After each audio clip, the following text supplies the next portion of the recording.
Pronto, nós demos os 5 minutos de tolerância, certo? Podemos iniciar, professora? Podemos sim, Cibele. Tá ok. Então, boa tarde, gente. Eu sou Cibele Miranda, aluna de medicina na UFMA, e agora nós vamos conferir a palestra Inteligência Artificial aplicada à saúde, uma abordagem em doenças crônicas. E nós contamos com a participação da professora doutora Cláudia Regina de Andrade Arraes Rosa, que possui graduação em enfermagem pela Universidade Federal do Maranhão, é especialista em saúde da família pela UFMA, possui mestrado pelo Programa de Pós-Graduação de Ciências Ambientais na Unital, é professora assistente da UFMA e possui experiências na área de pesquisa, com ênfase em IST, HIV, AIDS, saúde pública, epidemiológica, bioengenharia e da comunidade. Antes de passar a palavra para a professora, eu gostaria de dar alguns avisos.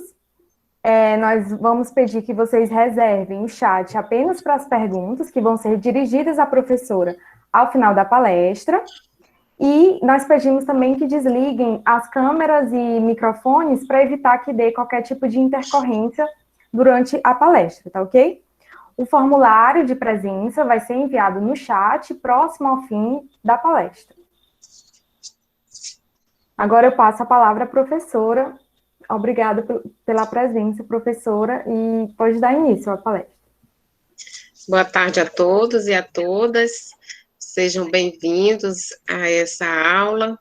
Espero que seja um momento de troca e que venha enriquecer, né, esse momento difícil que nós estamos passando, que essa jornada com certeza irá nos trazer muita satisfação em estarmos vivenciando esse momento científico, que a ciência é algo que é edificante.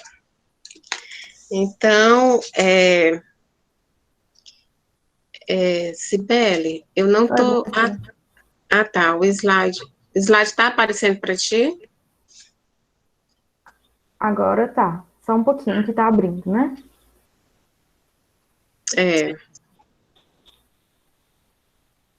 Pronto, tá assim.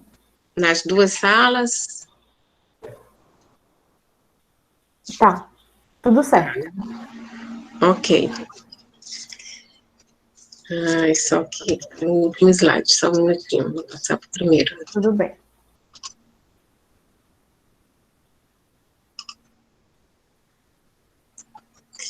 Então, o nosso tema é inteligência artificial aplicada à saúde com abordagem doença crônica.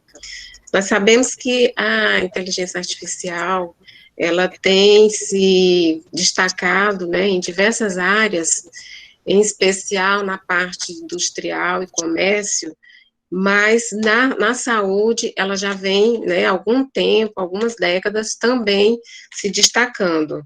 Onde ela já está mais consolidada é na questão da indústria e na questão comercial, empresarial. Aqui a Cibele já fez minha apresentação pessoal.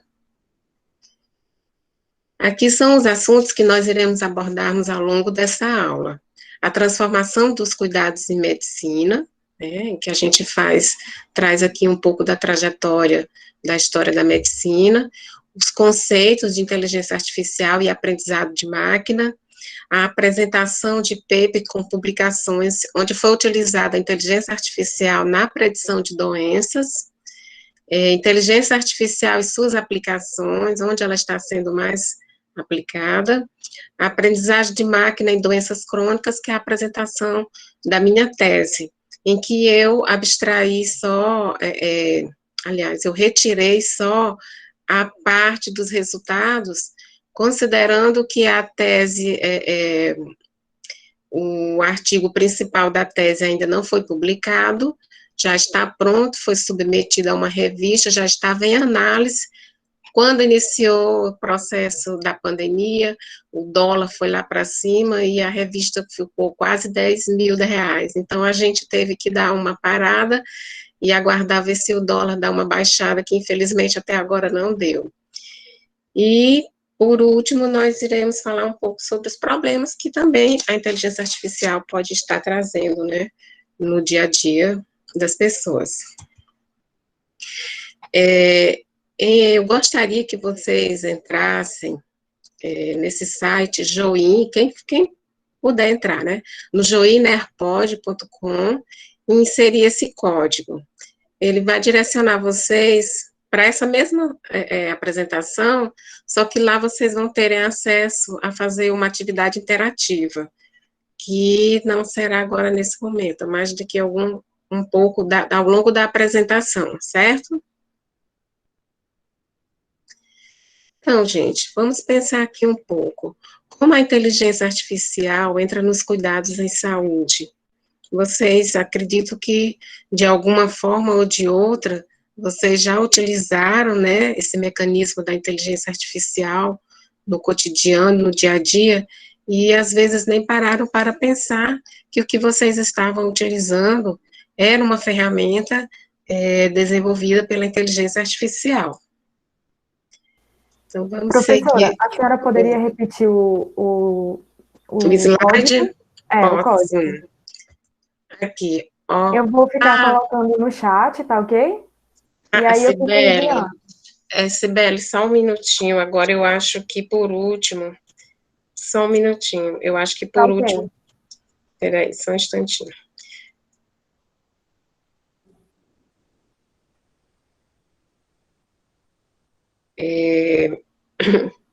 Eu acabei fazendo uma mudança, entrei, e quando você edita, muda o código.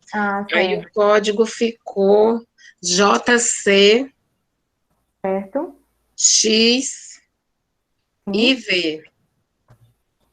Ok, JCX e V, certo? Isso, certo. À medida que as pessoas forem entrando, eu vou colocando no chat para não se perder, tá ok? Ótimo, tá jóia, obrigada. Então, vamos prosseguir, né? Então, esse é o sexto slide. As transformações ao longo das décadas nos cuidados de saúde, né? Então, a gente vai fazer aquela retrospectiva breve em relação ao que, principalmente se a sala tiver só alunos de medicina, com certeza já tiveram contato com essa transformação. Aqui a gente traz um pouquinho para lembrar, né, como os procedimentos cirúrgicos eram realizados na Idade Média. Era algo, assim, não muito atrativo, né, chamava, assim, hoje, né, a gente chama de cenário dos horrores, né, que era um momento altamente doloroso, pois não tinha nenhum tipo de procedimento anestésico, muito menos asepsia, eram realizadas em mesas de cozinhas. Depois, né, ela foi se adaptando de uma maneira em que já existiam os colégios, né, mas era aquela multidão de pessoas assistindo, então não era, assim, muito atrativo. Aqui nós temos uma imagem do primeiro procedimento, né, realizado com anestesia geral pela indução do éter, há muito tempo atrás, e nós temos, de certa forma, agradecer e respeitar as pessoas que foram submetidas a esse tipo de cuidados, porque foi graças a esses cuidados que ocorreu a evolução, né, da medicina. Aí nós temos aqui as técnicas cirúrgicas laparoscópicas. Essas técnicas, elas iniciaram, né, a serem desenvolvidas há algumas décadas fora do Brasil.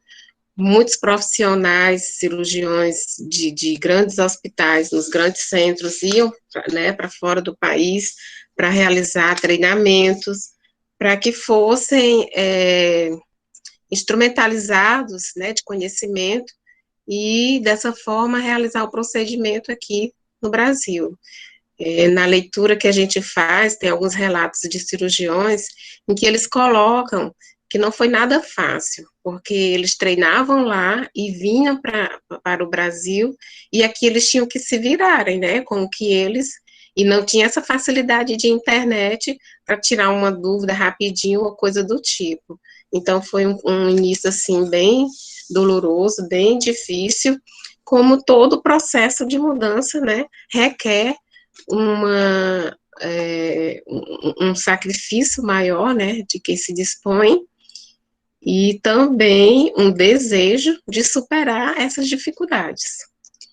Então, a cirurgia laparoscópica, ela passou a ser realizada pelo SUS em 2017. Então, de alguma maneira, ela já é um procedimento que ocorre de forma mais corriqueira. Nós temos aqui o uso da tecnologia de robótica, foi descrito pela primeira vez na década de 80. A robótica, ela não vai entrar dentro da nossa palestra, né? Eu só trouxe aqui para mostrar essa imagem, né? Em que o cirurgião, ele utiliza os braços mecânicos, né? De um robô para auxiliar no procedimento cirúrgico. E isso tem tido uma boa aceitação, considerando que os movimentos são bem precisos e delicados. Porém, esse movimento, ele é sob o comando de um profissional médico. O robô, ele não faz nada sozinho. Se o profissional desviar o olhar do campo cirúrgico, o robô paralisa, ele não faz nada. Então, todo o comando é de uma pessoa, tá? Então, a gente só trouxe para evidenciar esse processo de evolução, né, que as coisas vão ocorrendo em nossas vidas, no nosso dia a dia, e a gente vai absorvendo, né, no início tem aquela dificuldade de entender, né, de aceitar, e até mesmo de usufruir dessa evolução, mas a gente, com o tempo, acaba percebendo que só traz benefícios. Aqui, ó, nós temos as ambulâncias, né, como que os pacientes eram transportados. Hoje nós já temos uma ambulância melhor equipada, tem também os transportes aéreos, que nos trazem mais segurança e conforto. Aí, ó, gente, o raio-x como era, né, e hoje, como é que a gente tem um aparelho bem mais sofisticado, mais apreciável, inclusive. Aqui a questão do carrinho da anestesia, né, como ocorria de forma bem rudimentar, ainda com o éter. E aí a gente chega na transformação dos aplicativos, né?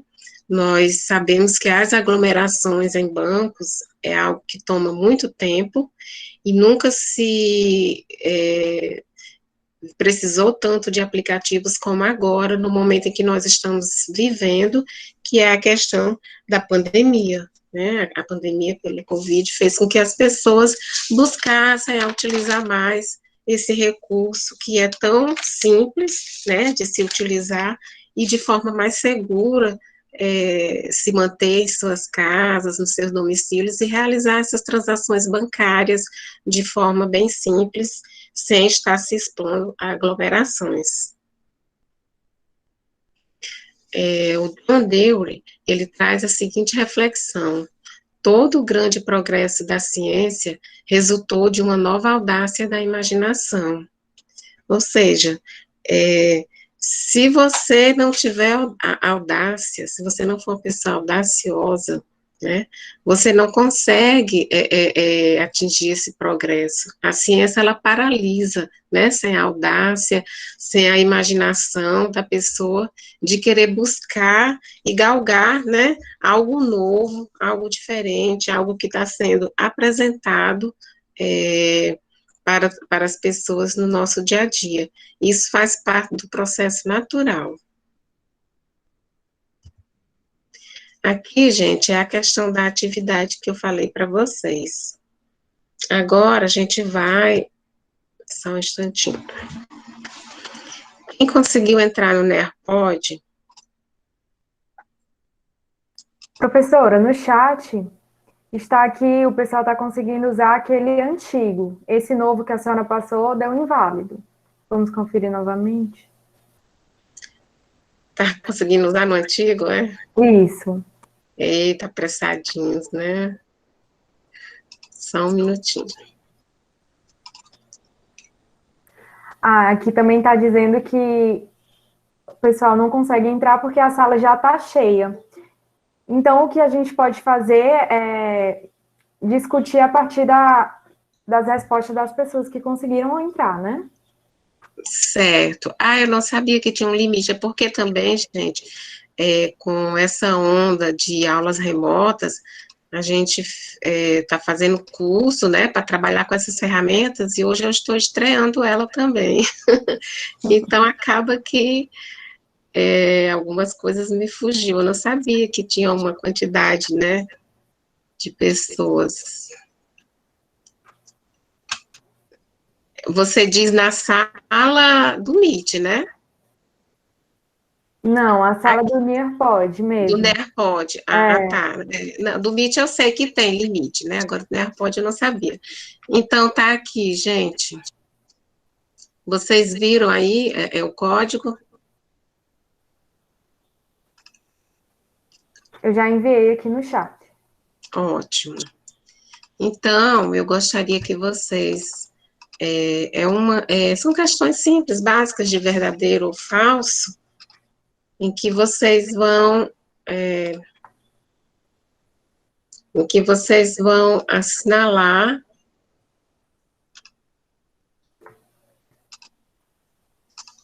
aqui.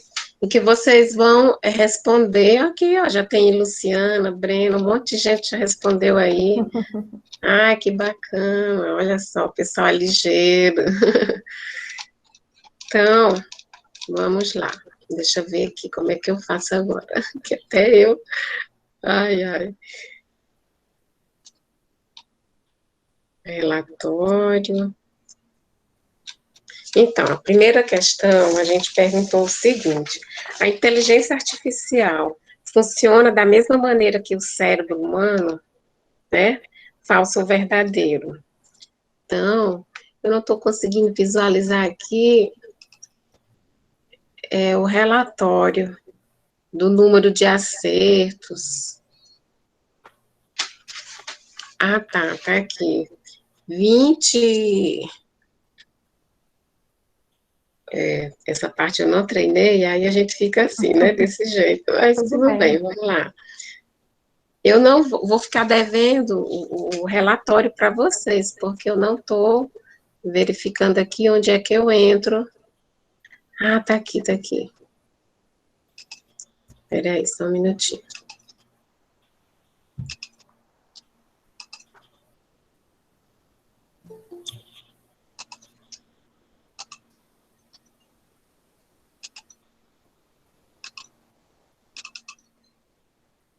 Só um instantinho, tá, gente?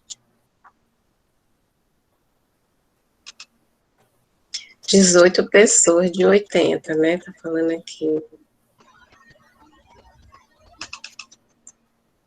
E entrar alguma coisa, agora eu não sei o que é.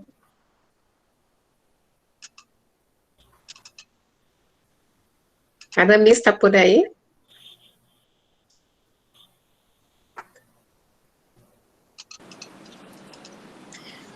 Mas então vamos lá. O que é que a gente quis com essa atividade interativa? Eu acho que quem deu para participar é bem bacana, né?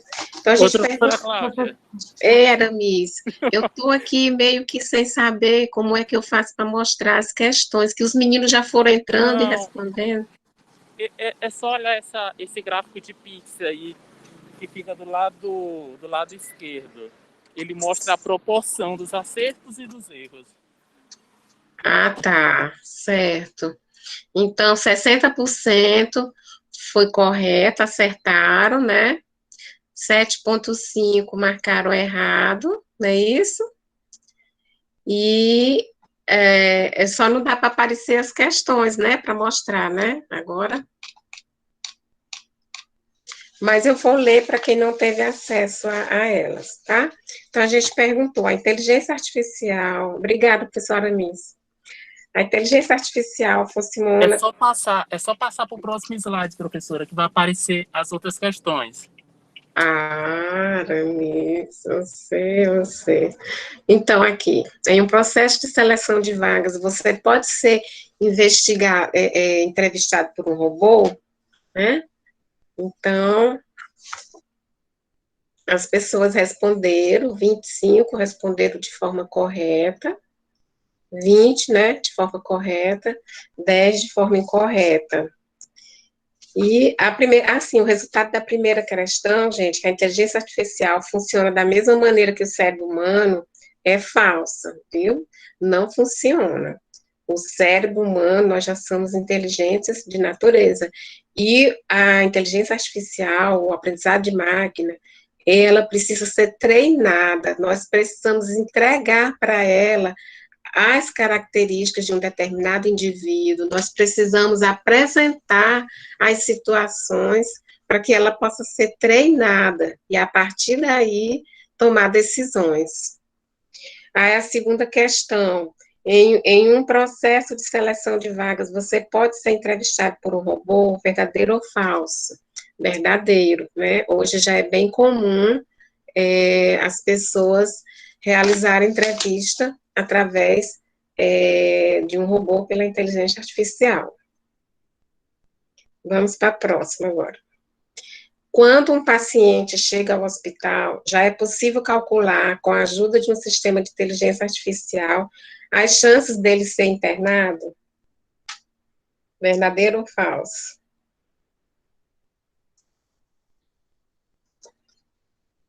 Olha aí. Verdadeiro, né, gente? Nos grandes centros já existe hoje aquele mecanismo de senha com triagem, né? Não é aquele mecanismo de senha comum em que você só é direcionado para o guichê, não. É aquele mecanismo que já faz uma triagem, que o paciente é perguntado se ele está, quais os sintomas que ele está apresentando, as queixas que ele tem, e aí esse processo de triagem que é feito aqui na nossa região ainda por profissionais, já é feito pela inteligência artificial, através dessa triagem em uma recepção. E aí a pessoa já tranquilamente liga para sua casa, sua família, diz, olha, a possibilidade de eu ficar internado é 90%, né? Então, ele já é direcionado a um outro tipo de atendimento, por ser uma pessoa que 90% de chance ou mais de internação. Vamos lá para a próxima pergunta.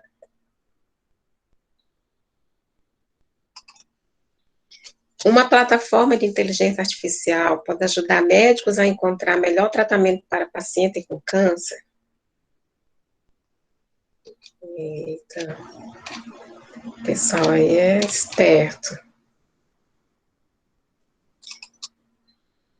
Então, gente, verdadeiro ou falso? Verdadeiro, né? A inteligência artificial é um método que tem sido muito utilizado para tratamento, especialmente em câncer de mama.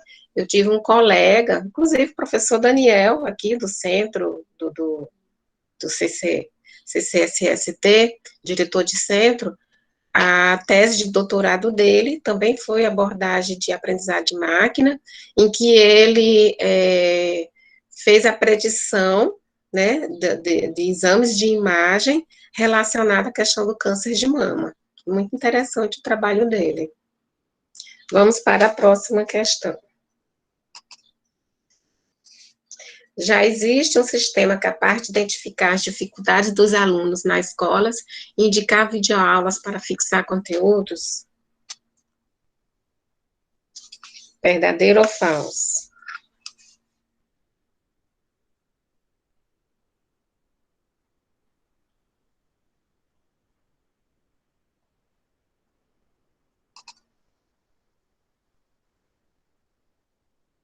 Então, gente, é verdadeiro, tá? Já existe um sistema capaz de identificar essas dificuldades e direcionar os alunos para fixação de conteúdo de acordo com as suas necessidades. Então, assim, um teste bem basiquinho, só para dar uma mexida, né, e a gente interagir um pouco mais, e eu ter a oportunidade de treinar a plataforma. Então, seguindo aqui, a inteligência artificial, para Russell, é uma das ciências mais recentes que vem se destacando na resolução de situações semelhantes em que existe a generalização de dados, que almejam não apenas compreender, mas também construir entidades inteligentes. Então, assim, a capacidade da máquina de tomar decisões inteligentes, né? Ela toma decisões inteligentes e precisas, né? Então, a inteligência artificial, ela está pautada nisso, proporcionar maior probabilidade de predição de diagnóstico correto, né? Predizer esse diagnóstico de forma antecipada, né? Com precisão. E aí a máquina vai decidir quem trata e quem não trata? Não. Esses dados são apresentados para o profissional, e ele vai ter, né, a liberdade de acatar ou não. Os estudos, né, têm mostrado de que aqueles que acatam estão se sucedendo muito bem. São pessoas que estão se destacando na área da medicina por acreditar que os algoritmos, eles têm um nível de precisão muito bom, e que, normalmente, eles não costumam errar. Então, quem aposta no nível de acerto deles são pessoas que estão se destacando na área da medicina, não é à toa, não só grandes nomes da medicina, mas hospitais estão hoje trabalhando na sua rotina, no seu dia a dia, com as ferramentas computacionais. E isso, gente, de maneira alguma, vai tirar o profissional do mercado. Pelo contrário, vai acelerar o serviço e aumentar a demanda, né? Quem trabalha com essas ferramentas passa a ser muito mais procurado, porque há uma agilidade de atendimento, as pessoas começam a comentar, olha, lá não demora, é tudo rápido, tudo fecha muito rápido. Então, assim, há realmente um reconhecimento pela comunidade a partir do momento que que as instituições começam a trabalhar nesse novo modelo, né? Novo modelo não, né? Que já não é tão novo assim como a gente está comentando. As vantagens. Frequentemente, para a COA, é frequente o interesse em predizer cuidados de saúde. O diagnóstico precoce de uma doença crônica é muitas vezes difícil devido à complexidade e variabilidade dos fatores que levam à doença. Por isso, em um esforço para ajudar os médicos a diagnosticar esses tipos de doenças precocemente, modelos computacionais estão sendo utilizados para prever se um paciente apresenta sinais de um ou mais tipos de doença crônica. Então, a inteligência artificial veio para ajudar nesse diagnóstico em causas mais complexas, em que é difícil. Por exemplo, nós estamos vivendo um momento em que a inteligência artificial está bombando em cima da questão, né, de prever quais os pacientes que vão entrar num quadro mais grave da COVID, quais os pacientes que vão evoluir para um óbito, quais os pacientes que necessitam de internação, né, sem falar na parte das estatísticas, né, de óbito, entre outras. Então, assim, a inteligência artificial, ela veio para melhorar, né, tirar a dificuldade, veio trazer a facilidade. A vantagem da moderna análise de dados permite que médicos deduzam informações de dados de pacientes em menor tempo e custo, bem como criem ferramentas poderosas para fins de predições inteligentes de risco à saúde de forma muito mais rápida. Então, essas vantagens, gente, são importantes em menor tempo e custo, né, porque hoje nós temos aquele velho ditado que diz que tempo é dinheiro, e isso é verdade, tempo, na verdade, é dinheiro e tempo é vida.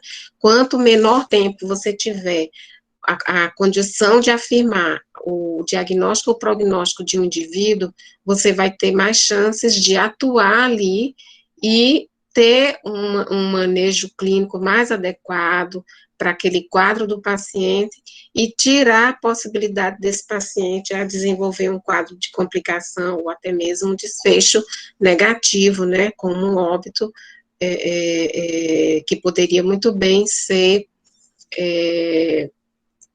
previsível, né, aliás, que poderia ter previsto e tentar impedir esse desfecho. Então, uma das vantagens da inteligência artificial é essa. Alvin Toffler, ele fala que o futuro é construído, ele falava, né, que o futuro é construído pelas nossas decisões diárias, inconstantes e imutáveis, e cada evento influencia todos os outros eventos. Então, assim, ele é um escritor futurista, né, em que ele trazia essa reflexão. Ele não era uma pessoa tão jovem, né, mas ele já trazia essa reflexão da importância de se ter decisões, né, de ser uma pessoa mutável. Não adianta a gente ser um profissional excelente, mas não sair daquela zona de conforto, daquele patamar, não ousar, não querer aprender, né, a gente tem que aprender, reaprender e aprender de novo, né, é um momento de resiliência em nossas vidas. Então, quando eu falo assim, não é pelo convencimento de que as pessoas têm que achar que a inteligência artificial é algo maravilhoso e acabou-se. Não, não se trata disso. Quando eu trago isso, essa fala, né, de que a gente tem que procurar ser mutável, aprender e reaprender, é que as coisas vão caminhando. E se você paralisar, você congelar, você não vai acompanhar o movimento das coisas, e aí você vai ficar realmente à margem, que aí talvez o que a gente chama de algumas consequências que a inteligência artificial, que as tecnologias em geral podem trazer, né, para a vida das pessoas. E aí, o que é machine learning? Machine learning ou aprendizado de máquina? É um ramo da inteligência artificial, né, em que a gente já veio discutindo ao longo dessa aula, e que vem trabalhar com os algoritmos inteligentes, e que eles procuram, né, após a apresentação de dados, grandes bancos de dados, eles cruzam informações, e aí, com esse cruzamento de informações, eles vão buscar a melhor predição, né, de uma determinada doença, de uma determinada estatística, de um determinado dado que lhe foi apresentado, né, qual o objetivo que foi apresentado. A partir da existência, né, ou melhor, é um ramo da inteligência artificial relacionado à criação e utilização de modelos matemáticos e estatísticos capazes de aprender padrões a partir de dados de treinamento. Então, assim, nós temos a estatística que pode prever um monte de coisas, mas a grande diferença do aprendizado de máquinas é que é mais rápido, em curto tempo, e um banco de dados bem maior, né, pode trabalhar com bancos de dados bem maior, de forma bem significativa, e em um tempo bem menor do que esses cálculos matemáticos estatísticos que levariam um bom tempo para realizar o aprendizado de máquina, digamos que realiza em questões de horas, né? Então, esses modelos, quando combinados com uma máquina, são capazes de realizar tarefas como previsão, identificação de padrões e classificação. O avanço tecnológico vivenciado atualmente faz com que o aprendizado de máquina se tornasse uma ferramenta importante nas mais variadas áreas da ciência, visto que o poder de processamento de dados dos computadores tem crescido consideravelmente, né? Então, assim, esses modelos, eles trazem essa identificação, né, e eles cruzam esses padrões para classificar, através das características que lhes são ofertadas, que lhes são mostradas. Como, por exemplo, se a gente tiver um banco de dados de pacientes que internam em um determinado hospital, E aí você pega o sexo, a idade, o hemograma desses indivíduos, né? Para poder estar treinando os dados para saber de que esses indivíduos estão adoecendo mais e quais as consequências desse adoecimento, né? Pegar as características de cada indivíduo e cruzar várias informações. Eu dei aqui 3 exemplos, que é sexo, idade e hemograma, mas eles cruzam, né, com muito mais dados, inclusive com questões socioeconômicas, né, sociodemográficas, para poder também ver toda uma questão, né, de população, de região, onde adoece mais, por que evolui mais para esse problema, essa determinada amostra, por que esta não, né? Então, assim, esse padrão de identificar e de classificar, ele ocorre, assim, de forma bem rápida e numa lógica, assim, muito precisa.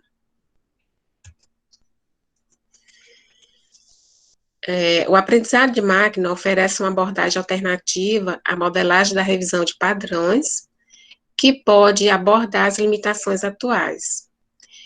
Tem potencial para transformar a medicina, explorando melhor dados para o desenvolvimento de algoritmo. Então, essa modelagem de revisão de padrões, ela aborda, ela ultrapassa as limitações atuais, né? Aí o indivíduo diz assim, mas de repente a pessoa chega e pergunta, por que que o algoritmo é inteligente? Nem os maiores estudiosos conseguiriam dizer por que que o algoritmo é inteligente, né? O que a gente sabe, por isso que dá um nó, às vezes, na questão do cliente, do profissional e do paciente, quando existe uma abordagem, olha, você vai tomar essa conduta porque o algoritmo diz que eu tenho uma predição de desenvolver doença X, né? E se eu não desenvolver? Mas aí é que você tem que ter o poder de mostrar para esse paciente, para o seu cliente, o nível de acerto que o algoritmo já teve ao longo da vida, né, ao longo daqueles cuidados naquela instituição, e aí você apresentar e confiar, porque é dessa forma que ocorre no aprendizado de máquina. A predição, quando ela não se consegue explicar o motivo real, concreto dessa predição, não é importante que a pessoa paralise e deixe o tratamento ou deixe de tomar as condutas de acordo com o que o algoritmo está orientando. É importante que siga, né? Nas experiências e nos dados evidenciados, a margem de erro é mínima, minimamente. Em relação aos padrões, né, corriqueiros que já existem. Então, como os algoritmos de máquinas estão presentes no nosso dia a dia, né? Como eu falei no início, eles estão presentes no nosso dia a dia de forma bem sutil, né? Alguns dos exemplos mais comuns são os algoritmos de recomendação da Netflix para fazer sugestões de filmes com bases em filmes que você já viu no passado, às vezes que você nem lembra. Ou o algoritmo da Amazon, que recomenda os livros, né, que você já comprou em algum momento. Para vocês terem uma ideia, a empresa Netflix chegou a ser ampliada em 130 países em 2017, se não me engano. E você imagina a diversidade de público, né, e de preferências que esses indivíduos têm. Estatisticamente, né, e matematicamente, seria bem conflitante se pensar em fazer recomendações, né, para as pessoas em relação às suas preferências de filmes, ou até mesmo a questão do site do Amazon. A literatura consultada imputa vários estudos que evidenciam o potencial dessas técnicas de classificação na previsão. Faremos aqui, gente, para não se tornar cansativo, uma breve apresentação de papers em que foi utilizado aprendizado de máquina, né, inteligência artificial. E eu só vou apresentar o que é que eles fizeram, não vamos entrar em leitura profunda do artigo, é só uma apresentação de que eles utilizaram o aprendizado de máquina. Então, nós temos aqui um artigo que ele trabalhou com derivação e validação de abordagem de aprendizado de máquina para prever a lesão renal aguda após a realização de cirurgia cardíaca. Esse estudo, ele teve como objetivo, né, compreender, né, a abordagem de aprendizagem de máquina foi introduzida para verificar uma melhor capacidade preditiva ou comparável do que a análise estatística e regressão tradicional já existente para prever resultados pós-operatórios de indivíduos que eram submetidos à cirurgia cardíaca, né, e o aprendizado de máquina, ela identificou que a lesão renal foi em consequência do procedimento cirúrgico. Após a cirurgia, foi em consequência do procedimento que o indivíduo foi submetido, tá? Então, e o nível de acerto em relação à análise da estatística tradicional foi em torno de 80%. Então, assim, é um nível de acerto bom. Enquanto que na estatística tradicional foi 50%, a estatística de acerto do aprendizado de máquina foi em torno de 80%. Então, dá uma margem bem significativa, né, de melhoras em relação a essa previsão. Desenvolvimento de um modelo computacional para prever excesso de gordura corporal em adolescentes através de variáveis de baixo custo. Esse artigo, ele trabalhou o excesso de gordura de adolescentes, né, em escolares, foi realizado em escolas,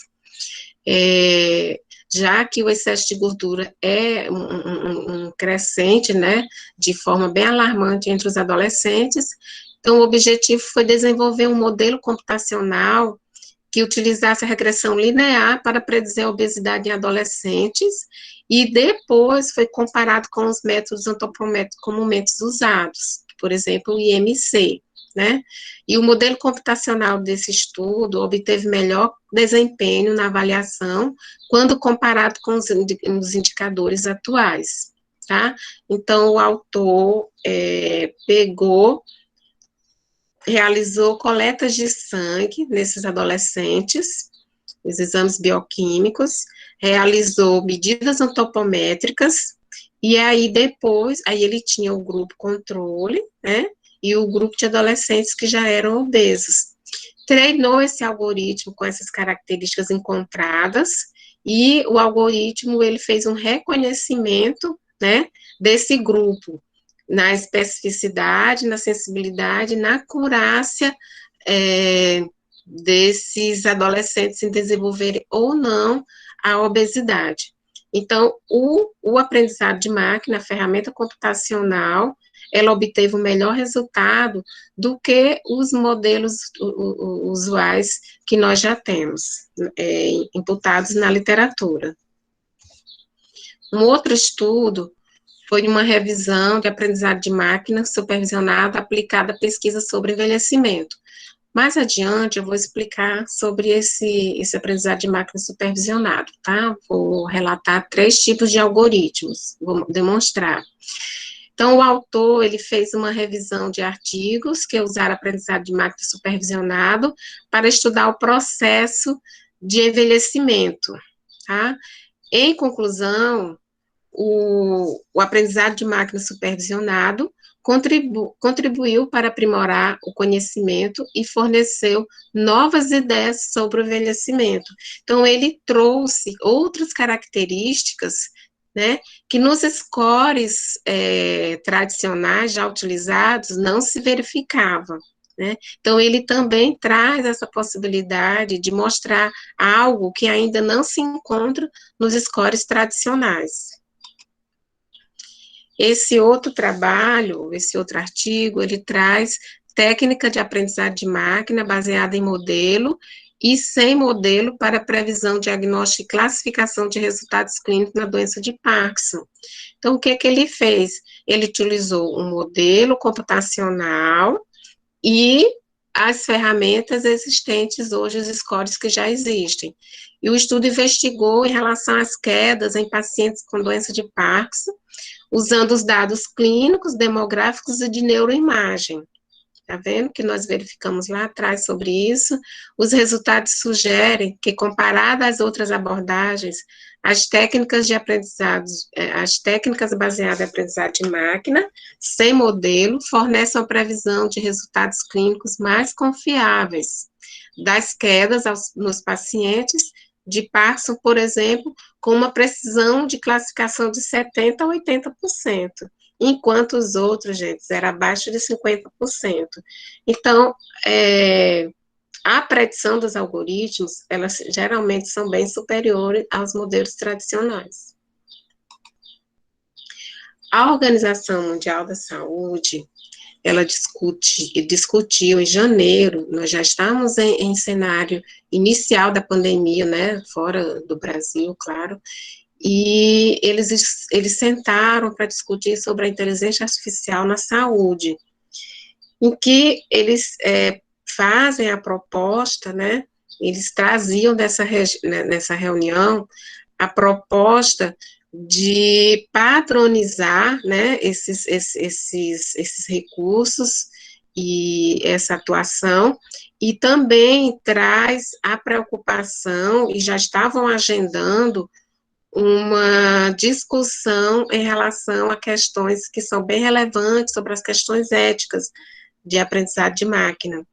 Antes de ontem, no domingo, né, não sei se alguém aqui assiste Fantástico, eu assisto de vez em quando, e foi colocado sobre a questão daquele artigo, né, que uma grande empresa que trabalha com inteligência artificial, tinha um banco de dados muito significativo, utilizou esse banco de dados de uma forma meio que duvidosa, e aí a publicação do artigo foi, inclusive, retirada, era uma revista bem séria, e foi retirada porque houve dúvidas em relação à seriedade da condução que foi dada aos dados, né, aos estudos relacionados a esses dados existentes nesse grande banco de dados, né, tinha coisas que não estavam fechando, os cientistas estranharam bastante.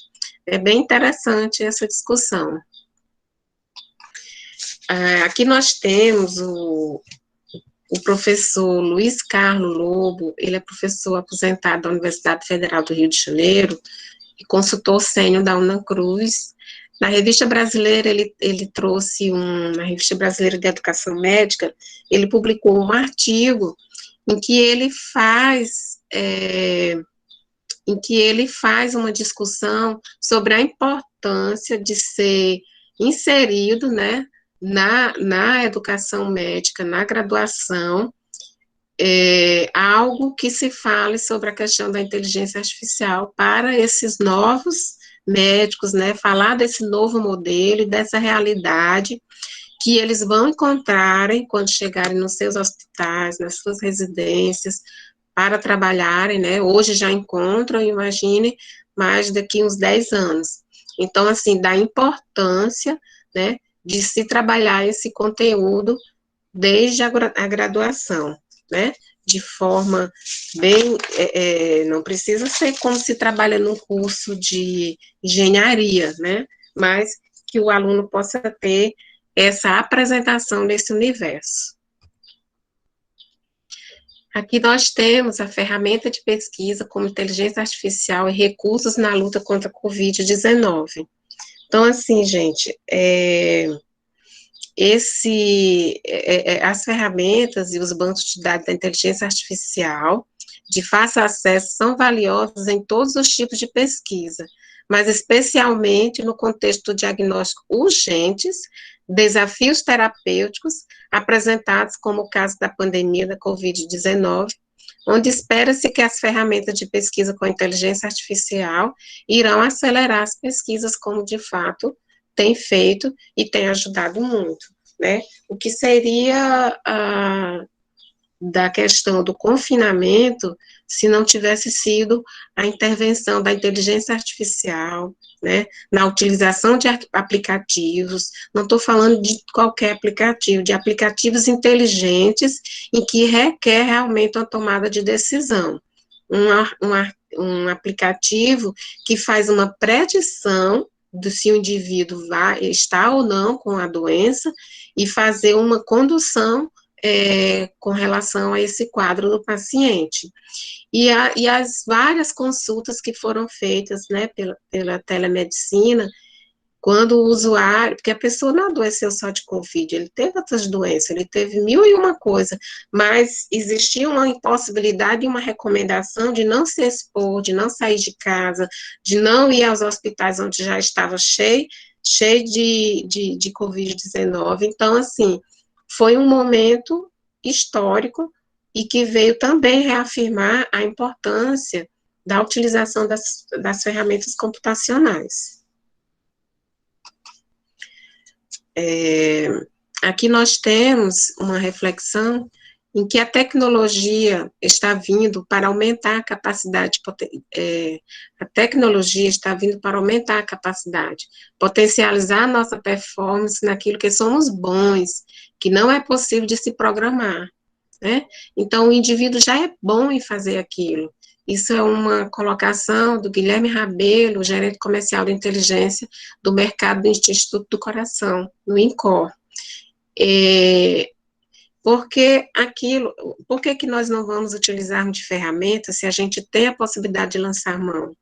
Quem é que hoje vai fazer uma ausculta sem a utilização de estetoscópio, vai lá e coloca o ouvido? Lógico, se você não tiver, você vai fazer isso. Mas se você tem, você vai utilizar do estetoscópio para poder fazer essa ausculta de uma maneira mais concreta, mais coerente, em que você vai ter um resultado muito melhor, não é mesmo?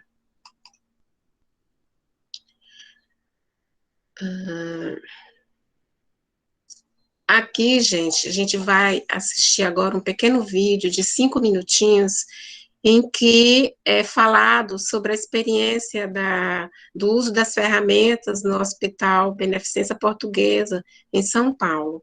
Nada para fazer propaganda, é porque foi um vídeo que eu vi que fez uma abordagem bacana, certo?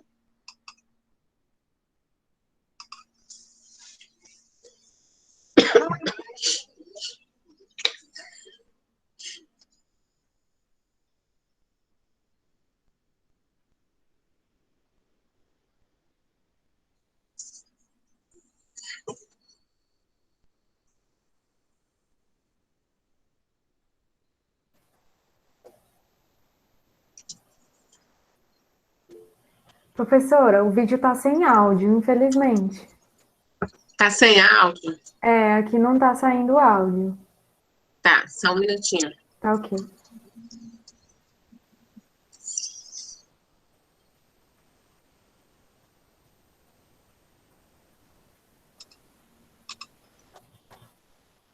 E agora?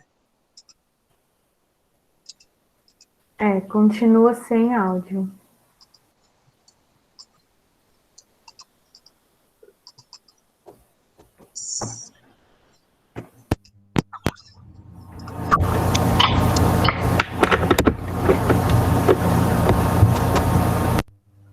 E agora, hein? Como é que eu faço? A senhora está usando fone no seu computador? Não, tô não. Disponibilizaram aqui o link. Eu ia pegar aqui. Pronto, já foi disponibilizado no chat. Obrigada, Beatriz. Gente, obrigada. Quem foi esse que está me ajudando aí? Então, eu paraliso esse que eu estou passando e você vai colocar o do link? Eu acho melhor... Oi, professora. Eu acho melhor a gente dar seguimento com a aula e depois o pessoal assiste, não? Ou a senhora precisava mesmo... Não, eu achava bacana passar ele. Porque eu posso tentar aqui. Oi? Eu posso tentar aqui. Não, eu posso passar por aqui também, eu tenho um link salvo aqui. Só um minutinho, tá? Tá ok. Acontece essas coisinhas assim mesmo. É sim.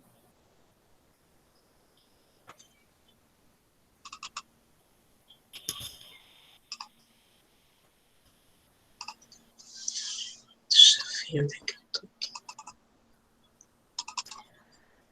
Nós podemos fazer assim também. Enquanto está passando na sua tela, o pessoal assiste no seu dispositivo Ah, e ao fim nós voltamos aqui à discussão. certo. Sibeli, Pode ser assim, pessoal? Oi. com licença, aconteceu isso com a palestra de hoje de manhã, 9 horas também. A palestrante queria passar um vídeo, como foi que a gente fez? Tu coloca o vídeo no teu celular e deixa o microfone aberto, captando o Ah, tá áudio que sai do teu ok. celular. E a professora dá play ali no computador, igual ela estava fazendo, e vai aparecer a imagem e a gente escuta o som do teu. Tá ok.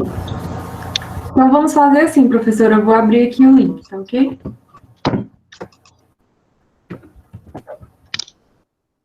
Professora, a senhora pode voltar Tá a ok. exibir direto do site, como a senhora estava fazendo. Aí bota do começo e a Sibeli dá play no áudio e vai dar certo.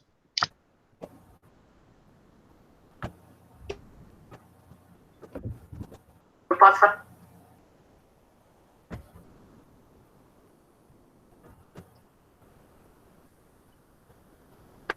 Ah, tá. Certo, só um minutinho aqui.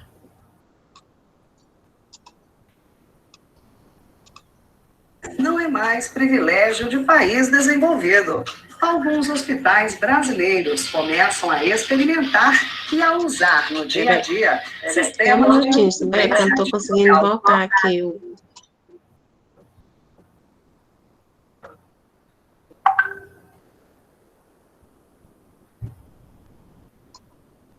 Não tá dando, professora, para voltar?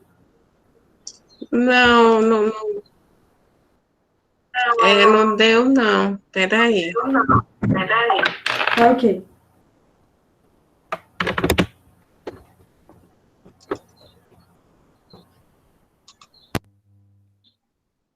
Peraí, só um instantinho. Eu vou passar agora aqui, vou voltar para o slide.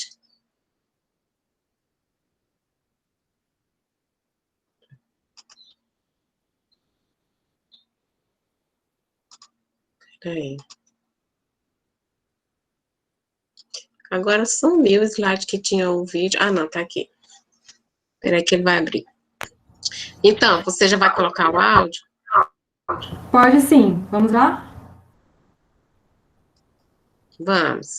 Não é mais Opa. privilégio de país desenvolvido. Alguns hospitais brasileiros começam a experimentar e a usar no dia a dia sistemas de inteligência artificial. As máquinas já ajudam na interpretação de exames e até no diagnóstico de pacientes. Confira no terceiro episódio da nossa série especial sobre a chegada da inteligência artificial ao dia a dia dos brasileiros.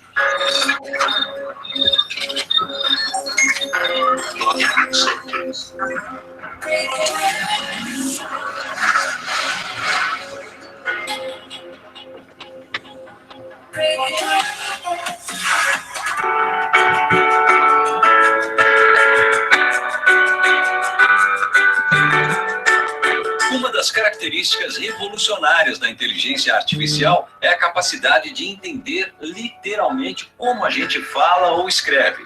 As máquinas já conseguem não só capturar uma informação em linguagem natural, como fazer toda a análise do contexto. Nos hospitais, essa tecnologia promete transformar o atendimento. E tudo começa com um documento nada digital.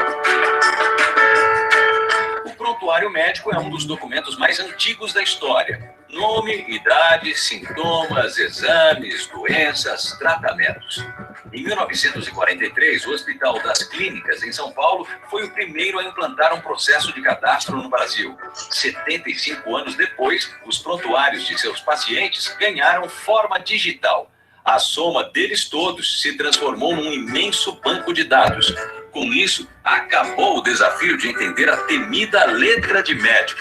Além disso, os ganhos em organização e principalmente velocidade são incríveis. eliminar os papéis foi apenas o primeiro passo. Agora, os dados digitais dos pacientes começam a ser tratados pela inteligência artificial.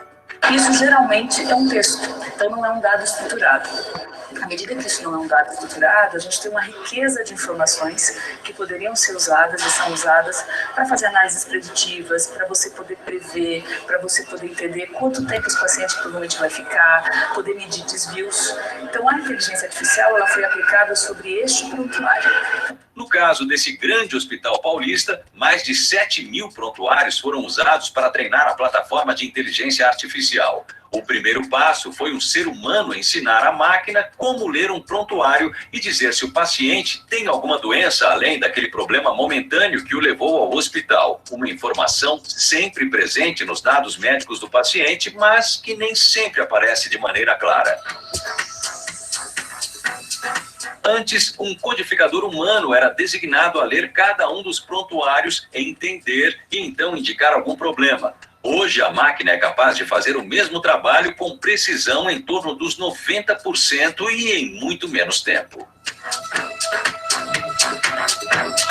Ainda mais interessante é que as informações extraídas de um prontuário não servem apenas para aquele paciente. O uso da inteligência artificial, neste caso, traz um benefício maior. Com base nos dados, é possível criar um algoritmo capaz de, além de analisar, estabelecer correlações entre diagnósticos de diferentes pacientes.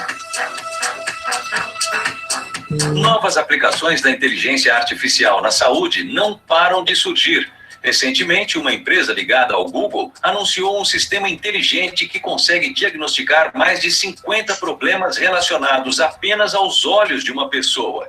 É possível prever câncer, riscos cardíacos e até prever a personalidade do indivíduo. O algoritmo da DeepMind detecta as condições com a mesma precisão de um oftalmologista e, no final, ainda recomenda os procedimentos mais indicados. Aqui nesta sala, a inteligência artificial, mais uma vez, surpreende. A plataforma digital faz análises de imagens de ressonância magnética e, sozinha, indica se o paciente tem ou não determinada doença. O primeiro modelo, que é bastante simples, é para que a gente analise uma imagem de ressonância e diga para a máquina tem ou não tem. À medida em que a máquina diz para a gente tem, então vai para uma fila de um autoespecialista para análise. É importante ressaltar, em nenhum desses casos, a tecnologia substitui o profissional. O que ela faz é aumentar a capacidade humana ao dar mais informações para uma decisão mais rápida e mais precisa do médico. Ela também melhora a velocidade de atendimento ao acelerar processos de triagem, por exemplo. No capítulo de hoje, mostramos como a inteligência artificial já está revolucionando a medicina, mesmo no Brasil. Na semana que vem, você vai conferir como a inteligência artificial está criando computadores cada vez mais parecidos com o cérebro humano. Não perca!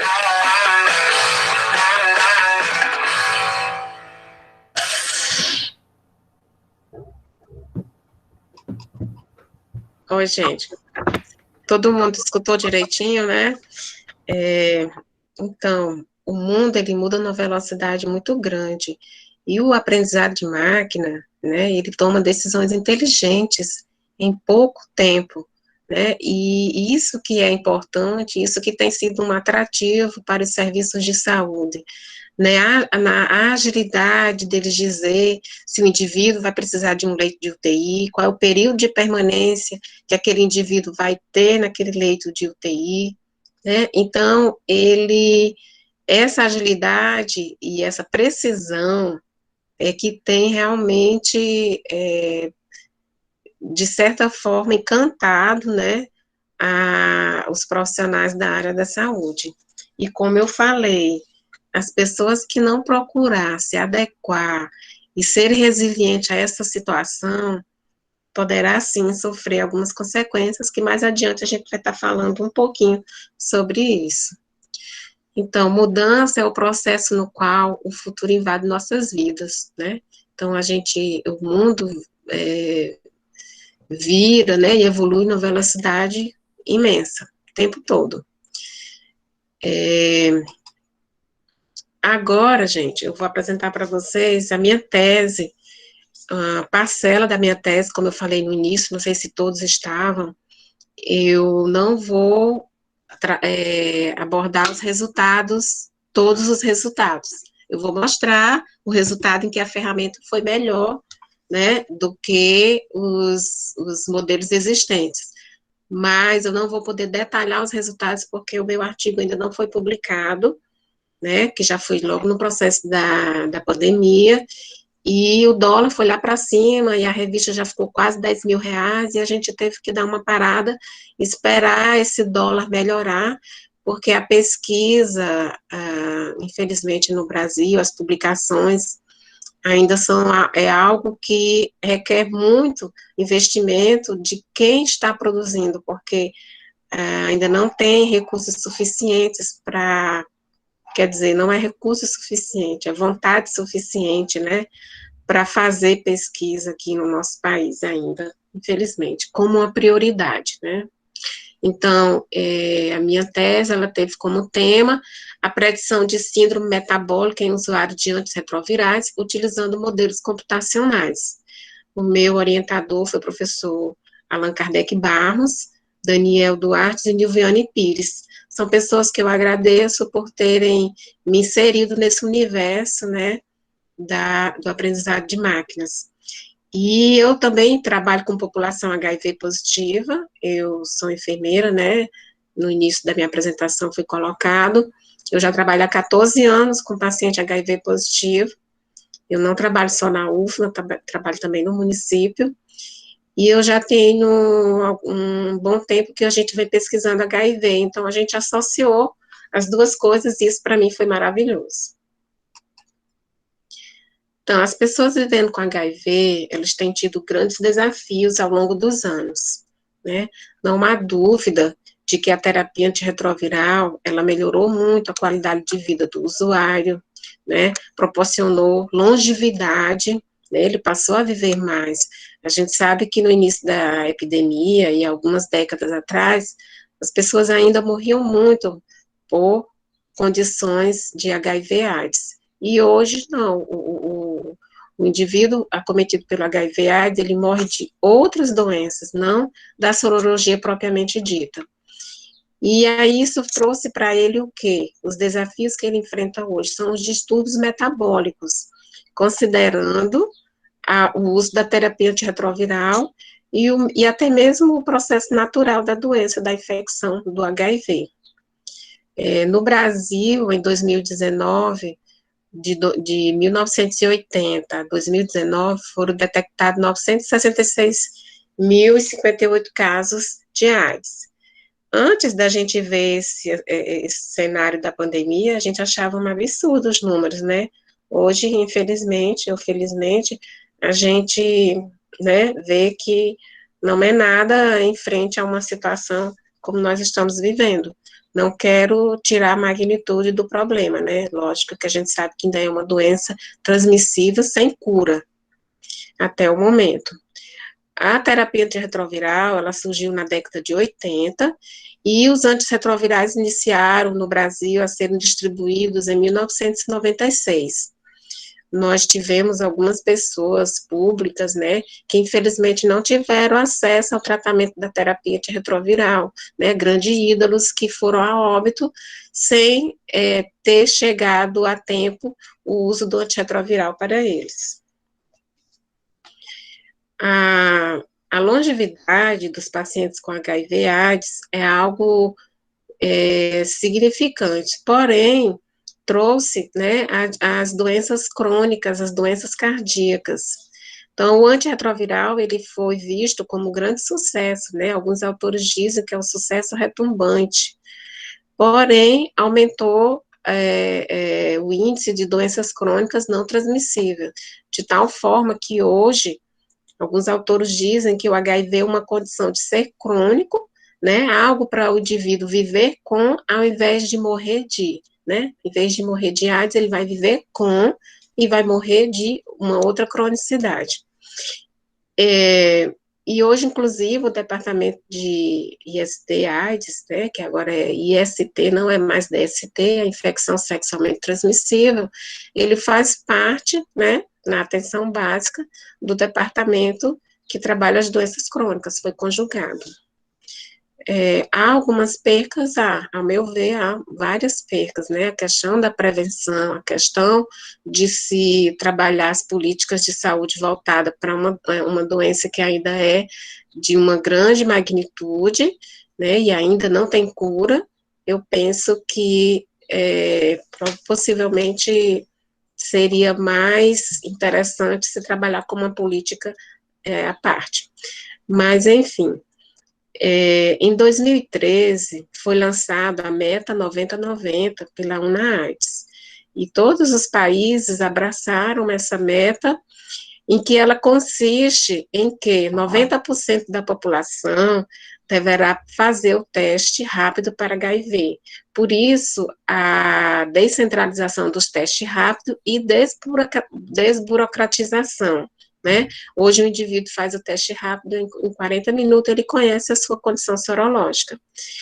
E aí, o outro 90% da meta diz que toda pessoa que tem o diagnóstico de HIV, que ela esteja em tratamento, que ela inicie imediatamente o uso do antirretroviral, que antes só iniciava o uso do antirretroviral quando apresentava doenças oportunistas ou quando tivesse os seus exames fora dos padrões desejados, que são exames CD4 e carga viral, né?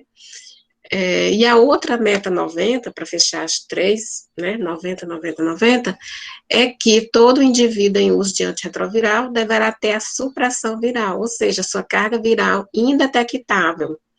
Então, passou-se a ter o tratamento para todas as pessoas, ou seja, uma vez com o diagnóstico, já inicia o tratamento antirretroviral. No início dessa nova abordagem, houve alguns desacordos em relação aos cientistas, alguns estudiosos achavam que não, e outros, mas os estudos comprovaram que era importante iniciar, mesmo que o indivíduo não tivesse nenhum tipo de doença oportunista, e que seus exames estivessem bem. Porque uma doença oportunista poderia levar ele ao óbito de forma muito rápida, tá? Então, por isso que a meta 90-90 foi instaurada. Então, a disfunção metabólica e o uso do antirretroviral, ele trouxe para o indivíduo questões como a resistência à insulina e deslipidemia, que são duas situações que podem levar o indivíduo a desenvolver síndrome metabólica. A síndrome metabólica, ela consiste em quê? É um agrupamento de fatores de risco interrelacionados que duplica o risco do indivíduo desenvolver doença cardiovascular e diabetes tipo 2. A terapia antirretroviral, ela trouxe esse cenário, né, de doença cardiovascular para a população com HIV/AIDS, em especial em países de baixa e média renda. Por que esse cenário ainda é maior? Por que a literatura coloca que os países de baixa e média renda são mais acometidos por esses problemas nessa população? Pela dificuldade de manejo clínico adequado. Ou seja, a gente sabe que ainda existe uma grande dificuldade para se realizar exames de rotina.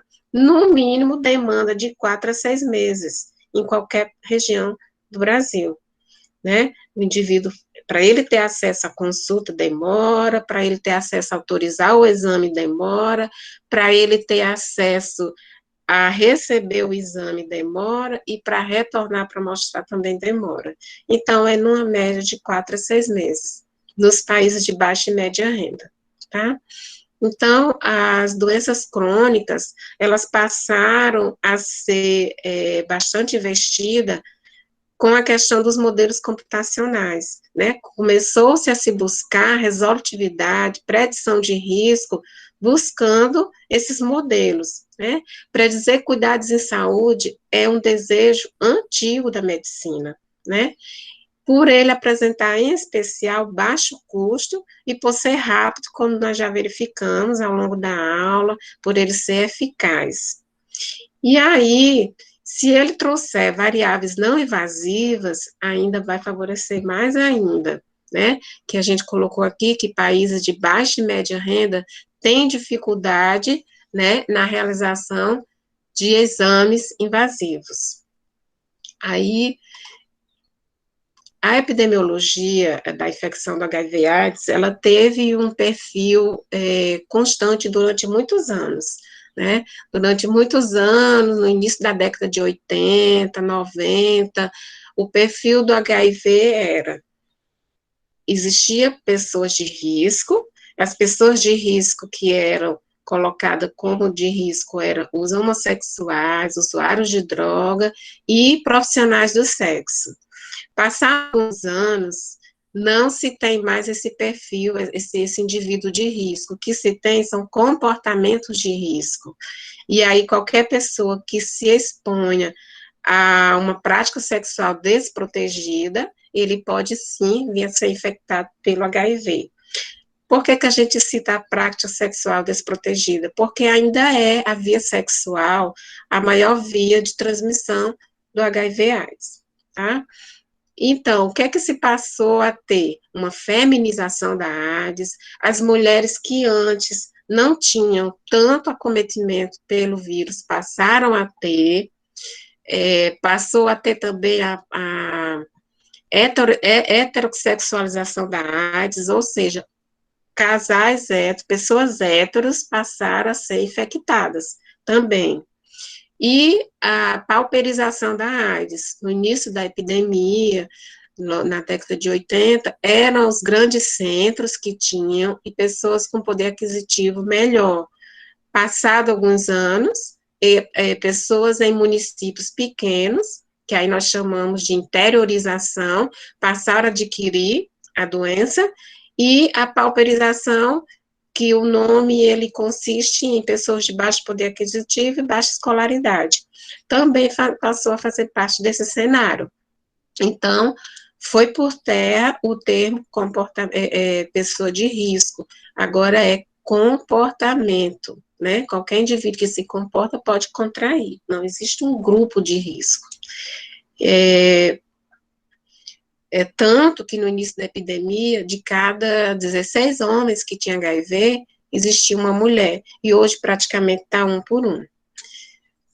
Aí, o universo da AIDS passa sempre por transformações e modificações de nomenclatura.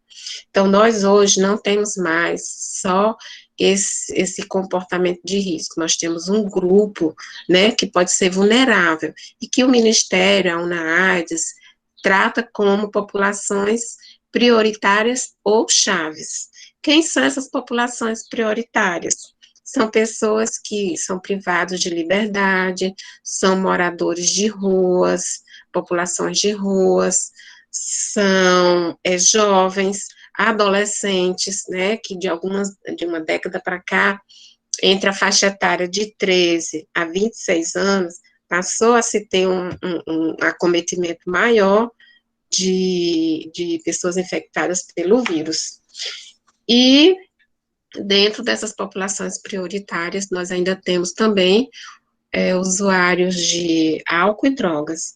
Os usuários de álcool, de droga, sempre estiveram no meio do comportamento de populações vulneráveis, mas agora acrescentaram quem utiliza o álcool, porque o álcool ele pode levar o indivíduo a um estágio em que ele não consiga ter domínio da questão da prevenção no momento de um ato sexual ou coisa do tipo, tá? E as populações chaves entram populações trans, populações HSH, gays, né? Então, são essas populações que estão inseridas como populações chaves, que são pessoas que, no seu contexto, segundo o Ministério da Saúde, né, dentro do seu contexto social, econômico, ele tem uma maior vulnerabilidade. Então, a terapia antirretroviral, ela tem diversas alterações que estão associadas ao seu uso, né? Dentro delas, nós temos 22 tipos de antirretrovirais, divididos em 5 classes. que são distribuídos, né, pelo SUS aos pacientes acometidos pelo vírus. Então, a síndrome metabólica na população vivendo com HIV/AIDS, ela trouxe profundas preocupações com relação ao desenvolvimento de doenças crônicas.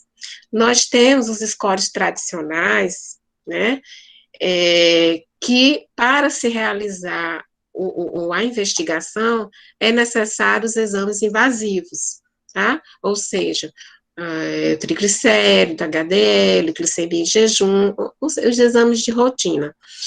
E a prática de exames invasivos, como a gente já colocou, há uma demora de, no mínimo, 4 a 6 meses. Então, o que é que a gente... o que é que o machine learning, né, a inteligência artificial, o aprendizado de máquina e a inteligência artificial oferece? São modelos matemáticos que oferecem uma diversidade no campo de pesquisa, como nós já verificamos, na predição de doenças, né, em todos os tipos de doença, em especial nas doenças crônicas, onde o desejo de se predizer cuidado em saúde é bem antigo, desde os anos 2000, né, nós já estamos em 2021, já existia esse desejo de se predizer, né, na saúde, com relação a essas doenças.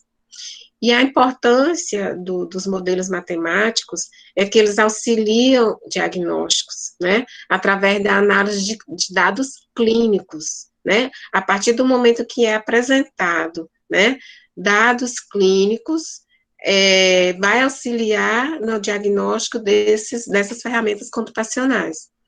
E é de uma abordagem bem rápida e econômica, né, e precisa.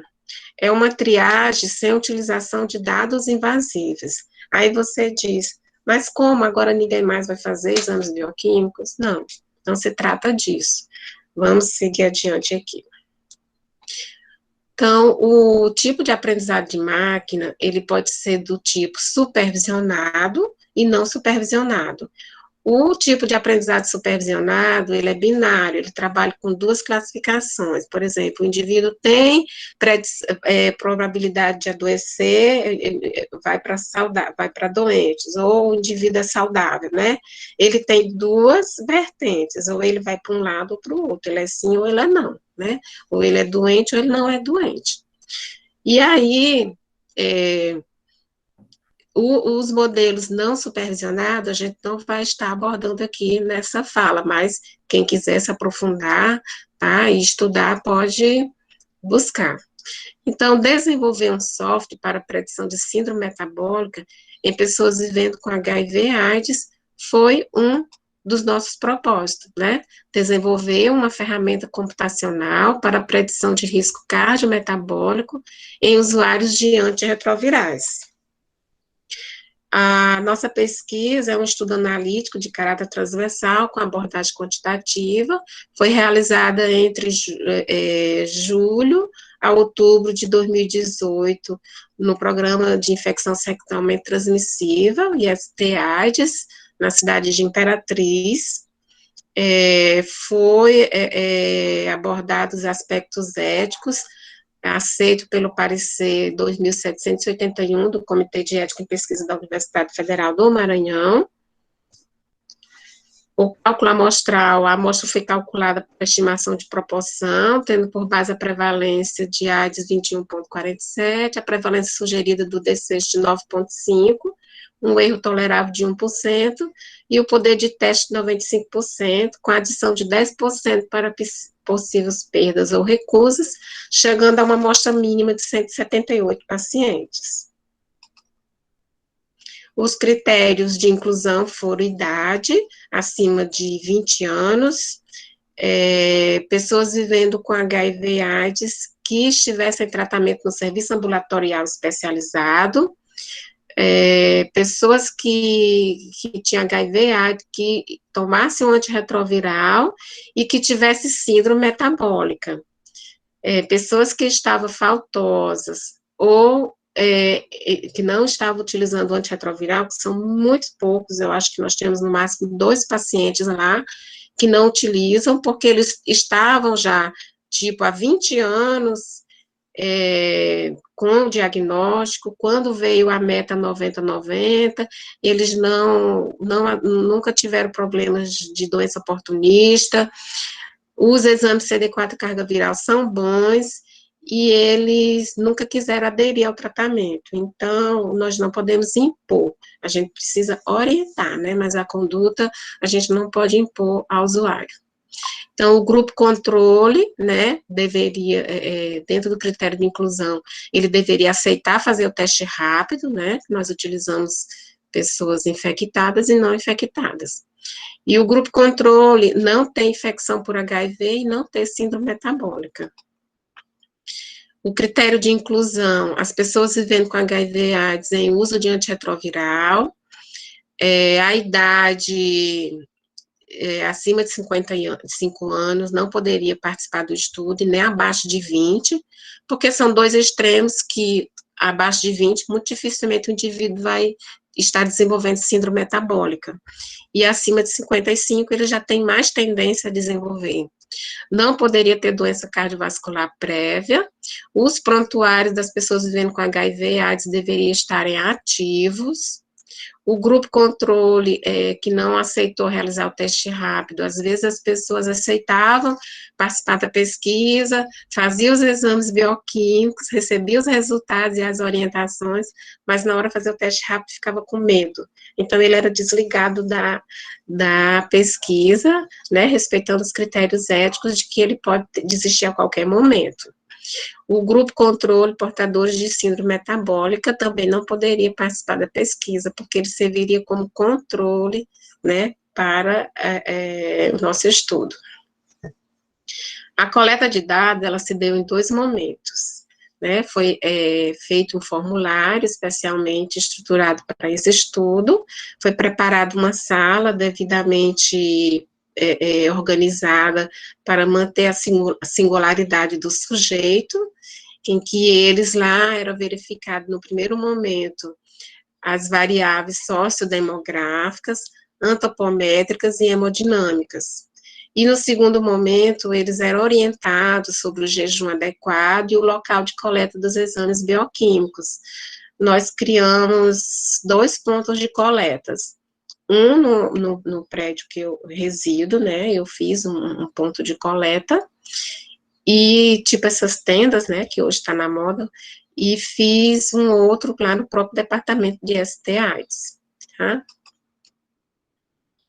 Aqui, os instrumentos que nós utilizamos para realizar as medidas antropométricas foram a balança da ONRO, que é uma balança bem aceita pela Sociedade Brasileira de Cardiologia, o signomanômetro também, utilizamos fita métrica inelástica e o estadiômetro para fazer as medidas antropométricas, bastante trabalhosas, né? E com relação ao critério para o diagnóstico de síndrome metabólica, nós utilizamos o critério do IDF. E esses critérios, eles dizem o seguinte, que o indivíduo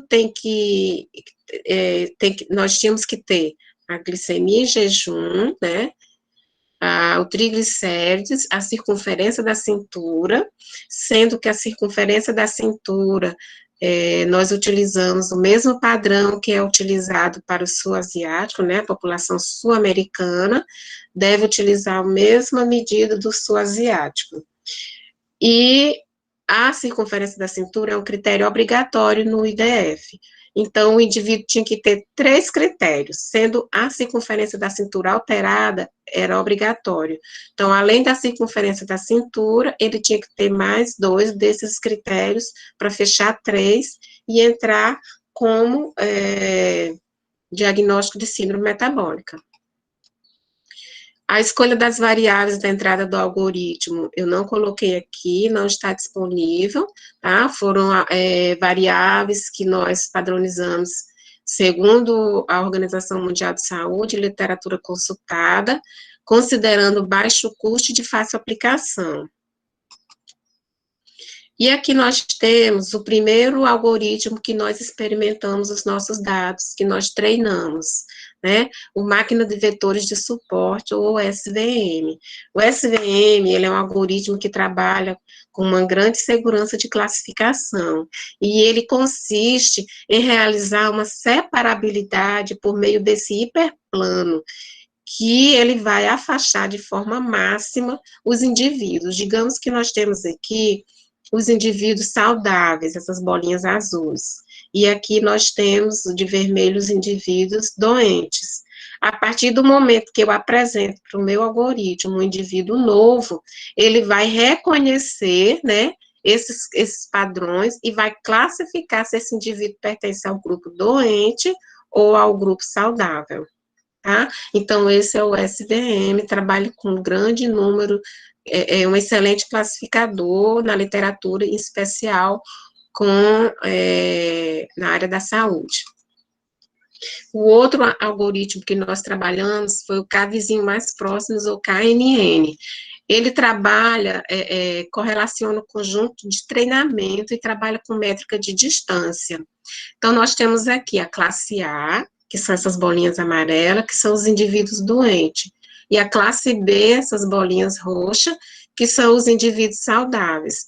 A partir do momento que eu coloco um novo indivíduo, ele vai reconhecer os padrões desse indivíduo, as características que ele entrou, né, de tudo que eu já falei anteriormente, a qual classe ele pertence, considerando a métrica de distância. Então, esse indivíduo aqui novo que entrou, para eu classificar, ele está mais próximo da classe, dos indivíduos da classe B. Então, ele automaticamente vai ser inserido nesse grupo aqui da classe B, certo? E o outro, a outra ferramenta que nós trabalhamos foi a árvore de decisão. A árvore de decisão, ela trabalha com uma classificação que vai fazendo uma decisão de cima para baixo.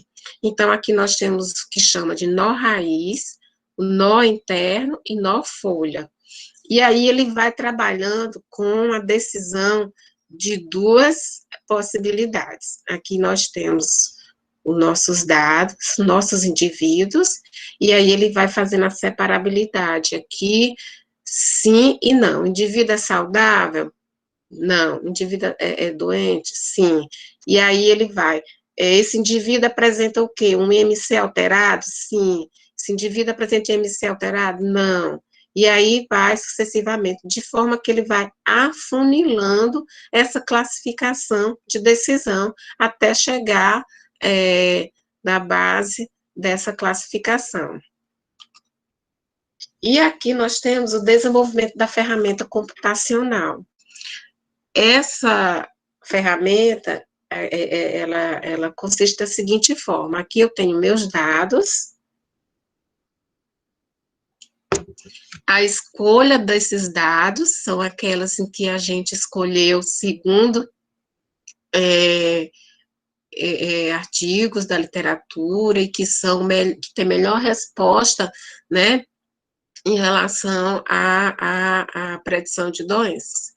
E aí, a ferramenta vai fazer uma normalização desses dados, que consiste em normalizar esses dados para que não haja nenhuma discrepância, nenhuma divergência entre eles.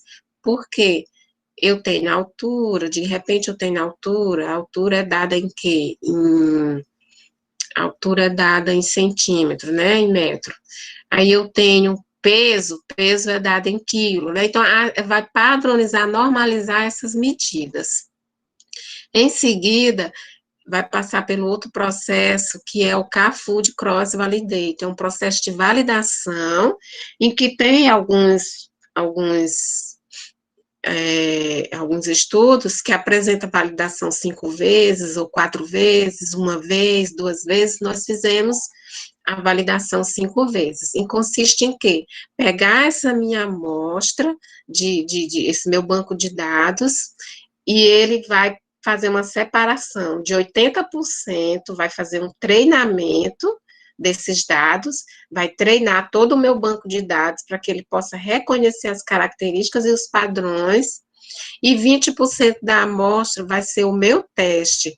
São indivíduos que não estão aqui, não faz parte desses 80% que foram treinados. São indivíduos novos que eu vou apresentar para o meu algoritmo para ele fazer o reconhecimento de padrões desses 20%, que ele não conhece quais são as características. E ele vai fazer esse processo 5 vezes, vai pegar essa minha amostra de 20% e dividir em 5 vezes, fazendo esse processo de cruzar os dados com essa minha amostra de 80%. Em seguida, eu vou verificar o melhor método, né, que fez verificar o melhor método que foi realizado para encontrar o melhor resultado, ou seja, se foi o SVN, o KNN ou a árvore de decisão. Qual foi o resultado que o SVM encontrou em relação à acurácia, à sensibilidade, à especificidade, da mesma forma o KNN e a árvore de decisão. Essa acurácia é o número de acerto que o meu algoritmo teve em me dizer quantos por cento dos indivíduos eram doentes e quantos por cento dos indivíduos eram saudáveis. E, por último, eu faço uma validação desses dados através da curva ROC. A curva ROC, ela é uma ferramenta de validação muito utilizada na área da saúde. É a que mais é utilizada para validar o que o meu algoritmo fez. Ela vai estar validando o meu resultado, dizendo se de fato foi um resultado bom ou não. Em seguida, eu vou selecionar o melhor método do aprendizado de máquina, um desses 3 algoritmos, e vou desenvolver o meu software. Foi desenvolvido no MATLAB 2018.A. Aqui, gente, é a minha ferramenta computacional. Depois de um bom tempo, de muito trabalho, a gente teve isso aqui. O nome dessa ferramenta é Preditor de Risco Cardiometabólico em Pessoas Vivendo com HIV/AIDS. Aí aqui ela consiste em quê? Eu tenho aqui são os meus dados, que eu não falei para vocês. Minhas entradas, para eu poder calcular, né, com essa teclinha aqui. Aqui eu limpo, aqui eu fecho o algoritmo, a ferramenta, e aqui eu calculo. Aí aqui já é uma ferramenta preenchida, em que quando eu coloquei calcular, me deu um resultado elevado, que o risco desse paciente desenvolver síndrome metabólica é elevado, tá? Então, essa aqui é a minha ferramenta. Qual é a vantagem dessa ferramenta, gente? Ela é uma ferramenta que pode ser utilizada em locais longínquos, né? Ou seja, quando eu encontro um indivíduo com o resultado elevado, quais são as minhas condutas aqui? Eu já vou orientar esse paciente a ter um hábito de vida melhor, a orientar ele fazer atividade física, alimentação, eu vou encaminhar ele para um especialista, e aí lá o especialista vai pedir os exames que são convenientes. O que isso fez, gente? Diminuir o tempo de espera sem fazer nada, né? Ou seja, aquele tempo que o paciente iria gastar em esperar fazer exames, até chegar um profissional especialista, a gente já vai ganhando tempo com orientações que vai fazer um grande diferencial na vida desse paciente. A análise da curva ROC é um método gráfico para avaliação, organização e seleção de sistema de diagnóstico ou predição. Muito utilizado em medicina para analisar a qualidade de um determinado teste clínico, importante para avaliar classificadores, são consistentes e bom nível de precisão, geralmente. O processamento e o tratamento estatístico foi utilizado o software SPSS, versão 25.0. O teste Kolmogorov-Smirnov foi usado para verificar a normalidade dos dados. Para comparação entre os grupos, foi utilizado o teste T de Student ou o teste U. Os resultados foram considerados estatisticamente significativos para 0,05. Resultados e discussões. Aí, o que é que eu trouxe para vocês aqui? O SVM, que foi aquele algoritmo lá, né, que a gente testou, o SVM, árvore de decisão, e SVM, árvore de decisão, olha, deu um branco aqui. SVM, árvore de decisão e suporte avançado, árvore de decisão, deu tilt aqui, tanta coisa na cabeça. Então, o SVM se mostrou ser uma ferramenta computacional e atrativa que pode ser implementada em UBS, consultórios médicos e clínicas. Olha aí a facilidade. Ensino médico, esse mecanismo pode ser utilizado em contexto de ambientes com poucos recursos e se utilizado de forma rotineira.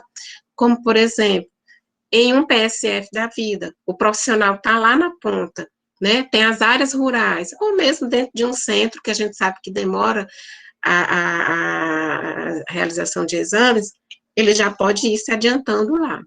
Terá a finalidade de melhorar o manejo clínico das pessoas vivendo com HIV/AIDS, dada a incidência e potencialidade para desenvolver síndrome metabólica, né, muito maior do que a população em geral, e comorbidade de tal modo a vir contribuir com os cuidados de saúde da população, em especial pessoas vivendo com HIV/AIDS. Aqui, ó, análise do desempenho, por exemplo, do índice de massa corpórea, em relação ao método SVM, foi acurácia de 82%, sensibilidade de 90%, especificidade de 70%. O IMC, gente, ele é um método extremamente criticado na literatura, se usado de forma isolada. Ele é um bom método, não podemos desprezar, né? Mas hoje existem outros métodos muito melhores, e ele não deve ser usado, não deve ser usado de forma só, ele deve sempre ser usado em conjunto com outros métodos. Olha aqui a discrepância de valores, ó, como passou. É isso que a gente encontra nos algoritmos, naqueles estudos lá que eu expliquei, né, o índice, o percentual de sensibilidade, especificidade e acurácia nos algoritmos em relação aos métodos tradicionais. Vocês estão entendendo agora? Com relação à curva ROC, o SVM, ele está aqui nós temos a linha pontilhada, que é a linha de referência da curva ROC. Aqui eu tenho o IMC. E, por último, eu tenho aqui o SVM. Na leitura da curva ROC, quanto maior essa curva estiver do canto esquerdo superior ou do 1, melhor é o nível de desempenho e poder de avaliação do meu método. Ou seja, o SVM, a ferramenta computacional, realmente demonstrou ser um excelente método em relação aos tradicionais. No presente estudo, as técnicas de aprendizado de máquina apresentam melhor resultado que o índice da massa corporal. Tal resultado possivelmente se deu pela inserção de atributos de entrada, como as medidas antropométricas, que foram as que eu não esclareci todas para vocês, e hemodinâmicas, tá? Segundo literatura consultada, tanto a nível nacional como internacional. As pessoas vivendo com HIV/AIDS, ela tem uma longevidade, isso é sem sombra de dúvida. Porém, passaram a ser mais acometidos pelos os eventos como síndrome metabólica. Eventos cardiovasculares graves e de formas antecipadas, em idade ainda muito jovem, né, ainda muito recente, em relação à população geral. O aprendizado de máquina, supervisionado SVM, demonstrou um poder de desempenho superior aos métodos tradicionais. Ressaltamos que a utilização da ferramenta requer poucos recursos na prática, né? Como vocês viram, os instrumentos que eu utilizei foram só fita métrica, o estadiômetro, que se você não tiver o estadiômetro mesmo, você pode colocar uma fita na parede, a balança, né? E o aparelho para verificar a pressão arterial. Aplicada a pesquisa na literatura internacional e nacional. Então, nós temos aqui, eu vou correr um pouquinho por causa do horário, nós temos aqui alguns problemas em relação à inteligência artificial, temos, como eu falei, nem tudo são flores. como, por exemplo, decisões inteligentes são complexas, como eu disse. Nem sempre o profissional vai conseguir explicar por que que o algoritmo está dizendo, né, que o indivíduo pode ter uma predição de adoecer, de vir a óbito daqui a tantos meses ou daqui a tantos anos por doença X ou Y. Às vezes não consegue explicar de forma tão simplista. Coisas complexas são difíceis de ser explicadas. Como convencer os profissionais a adotarem algoritmo? Mostrando a quantidade de acerto nas predições, certo? O professor Alexandre Chiavegato, ele é o professor da USP, em que ele trabalha com bancos de dados, cruzando inclusive com bancos de dados internacionais, em no hospital da USP e outros hospitais lá de São Paulo. Quem que tiver curiosidade, quiser dar uma olhada, é muito interessante o trabalho que ele tem realizado lá, e que principalmente agora nesse momento de Covid.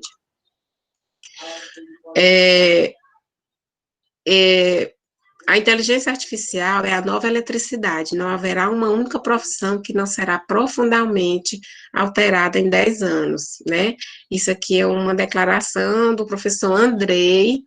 Ele é um dos grandes nomes da tecnologia, e ele é professor, não lembro agora qual é a universidade que ele é professor, e ele criou aquele site de cursos online gratuitos, o Coursera, né? Ele que criou, né, mentor desses cursos.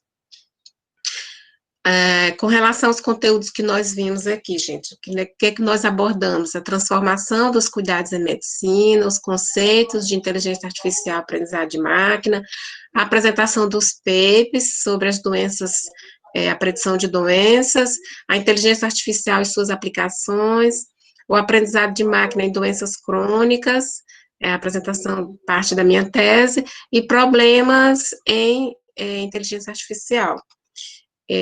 Nossas referências, aqui é o registro de computador do meu método, do meu algoritmo, já foi registrado, e aqui os agradecimentos, em especial ao laboratório da Unimed, que foi o laboratório que rodou meus exames, por ser um laboratório bem conceituado, o laboratório do próprio hospital, o Renorbio, que foi o programa que eu fiz o doutorado, o Laboratório de Processamento de Informação Biológica, que é o laboratório que eu faço parte, e o Departamento da STAIDS, a UFMA, enfim.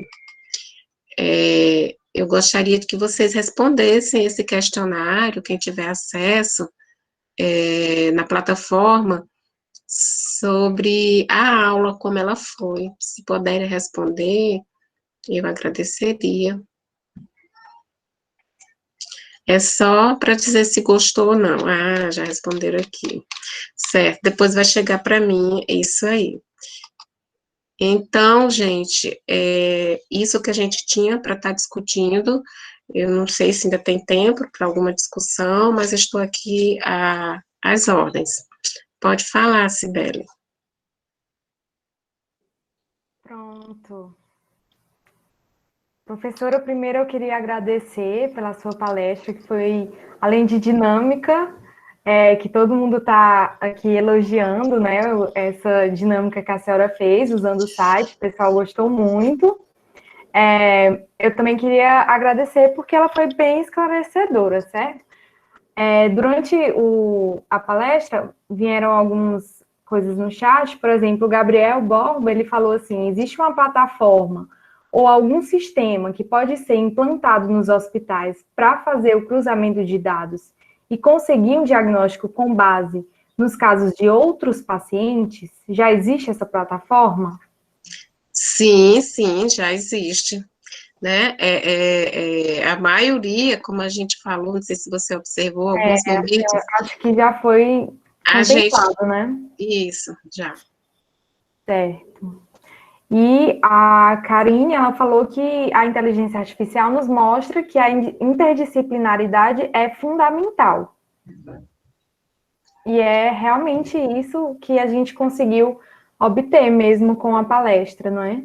Com certeza, ninguém trabalha, né, não se pode trabalhar só, né, a equipe, ela é fundamental, saber o conhecimento, a ferramenta, ela até mesmo para ela ser adequada, melhorada, ela precisa do olhar de todos os profissionais. E uma coisa interessante, não sei se alguém já perguntou aí, se o algoritmo erra, né, o algoritmo pode errar, pode acontecer, muitos raros casos, mas eu estava dando uma lida no material do professor Alexandre, em que ele coloca, aliás, era uma discussão de uma advogada, esse professor da USP e um outro professor, não lembro de onde, em que eles colocavam, não era nem a questão do erro, era um algoritmo preconceituoso, né?